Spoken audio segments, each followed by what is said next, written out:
this is Derek with Tap and Turn Gaming coming at you today with an EDH deck tech. Today's deck tech is a subscriber requested deck by MTG Master. He wanted to see my take on a Kruphix God of Horizons deck, so we are happy to submit to his request.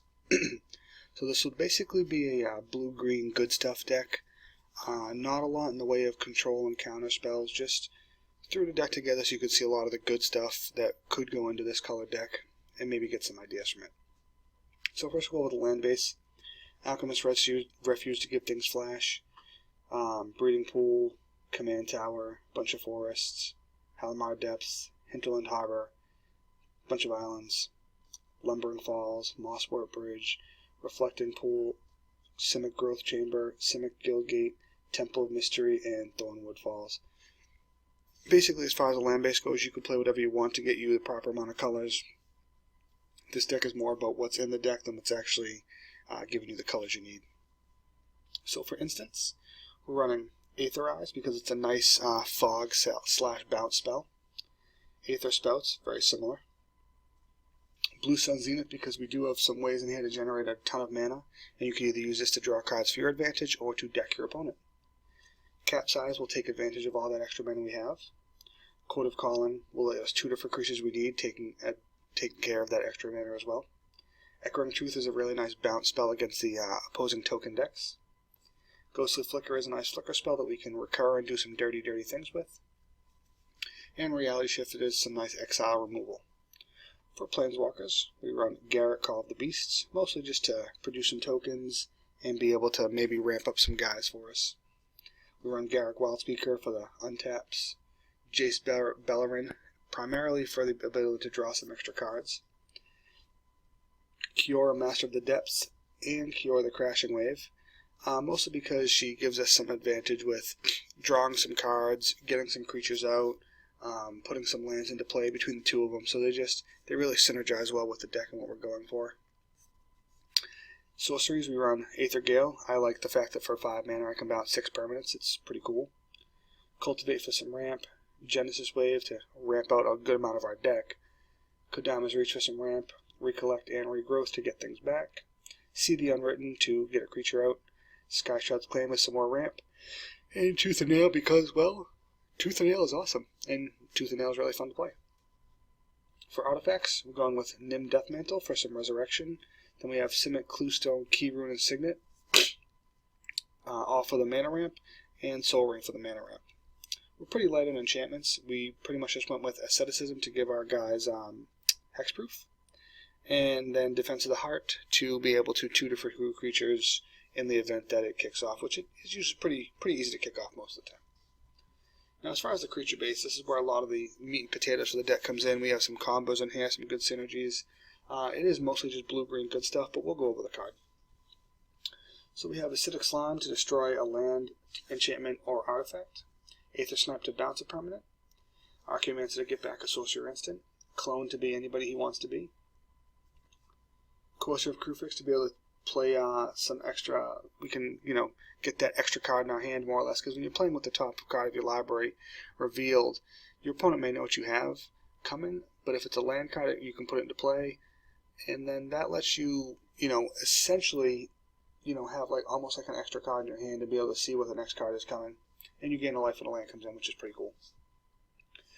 Combo Deadeye Navigator, because he combos with everything. Draining Well, a little counter spell guy. Engulfing Slagworm, because he's just really fun to throw him out and be really aggressive. Just every turn he's out, just swing, because he's fun. And, you can gain sometimes a ton of life with him. Eternal Witness to get stuff back. Genesis to get stuff back. Green Warden of Marasa to get stuff back. Endrick Stomphala because he will break artifacts and enchantments as well. Mnemonic Wall will get back our Sorcerer's Instance. Mulmere Vig will let us tutor for the creatures we want off casting creatures. Mold Drifter will let us draw cards. Murkfiend Liege will make our guys bigger and untap all of our green and blue creatures, which is the entire deck. Mystic Snake counters a spell. Peregrine Drake lets us untap 5 lands when he comes in, so he basically just goes infinite with things. Phantasmal Image is a nice copy. Phyrexian Metamorph is a copy. Promise Because Agana will just draw you a bunch of cards. Profaner of the Dead is a commonly overlooked card, being only a 34-cent rare. But when he comes in, you exploit a creature if you want.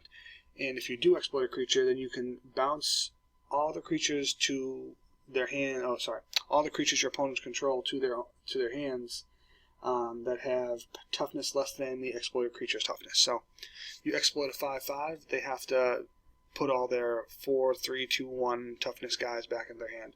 It's pretty cool. Prophet of Kruphix, Reclamation Sage, Sakashima the Imposter, Sakashima Student, Seedborn Muse, Soul of the Harvest, Teamer Sabertooth, Terrastodon, Venser Shaper Savant, and Woodfall Promise. So a lot of these guys, they've comes into play abilities of being able to do something. So one of the things we can really do, one of the combos we have is with Deadeye Navigator and with, Peregrine Drake. So you get those two out, you bond them together via Deadeye Navigator. You can pay 2 to flicker Peregrine Drake, which is going to untap 5 lands. So what you really do is you tap 3, add it to your mana pool, tap 2 more to flicker the Drake. He comes in, you untap 5 lands. Every time you do that, you net 3 mana. Now from that point on, you have infinite mana. You can do with it what you please. But if you have Peregrine Drake down, you can also use the same combo with Deadeye Navigator with, any of your various clones. But you can also pair Deadeye Navigator with Aether Snipe to bounce everything, Acidic Slime to break everything, Archaeomancer to get everything back. So that's also very fun. You can use it in combination with Prime Speaker Zagana to draw a bunch of cards, Profaner of the Dead to bounce a bunch of guys. One of my favorite things to do, and it's rather mean, I guess, is Deadeye Navigator paired with a Mystic Snake to counter everything, or even a, where is he here? Draining Whelk to also counter everything. So, I mean, it has a lot of control and combo elements strictly through the permanents and less so through the actual enchantments and sorcerers and instants. And I just think personally, I think that's a better route to go. You can actually also go infinite mana just by using